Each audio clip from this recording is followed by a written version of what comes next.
Ayan guys, for today's video, ito po yung aking inahing baboy. Ay nanganak po siya ng 12 pieces guys. Ayan, ngayon nahihirapan po itong dumede kasi nga 12 nga sila, so hirap. So bagong panganak pa lang yan guys, 1 day pa lang sila, so kailangan mo talagang i-hold sila para magpadede sa nanay kasi nga nag-aagawan sila guys.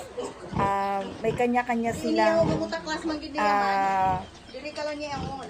dinidedi andyan, kaya ang hirap po talaga pala pag ikaw ay isang nag-aalaga ng baboy.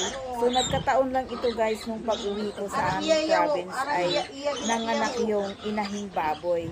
So ayan, na-experience ko talaga yung kung paano magpadede nitong mga biik na ito.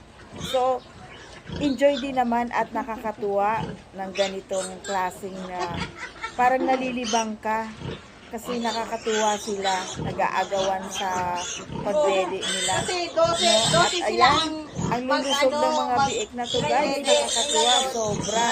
So 12 pieces yan sila guys, kaya ang hirap po nila, ganyan pala kahirap mag-alaga ng mga biik. So dapat babantayan mo sila. Kasi kung hindi mo yan binantayan, baka mamaya pag biglang bumangon ang nanay ay maiipit po yan. Ayan guys, for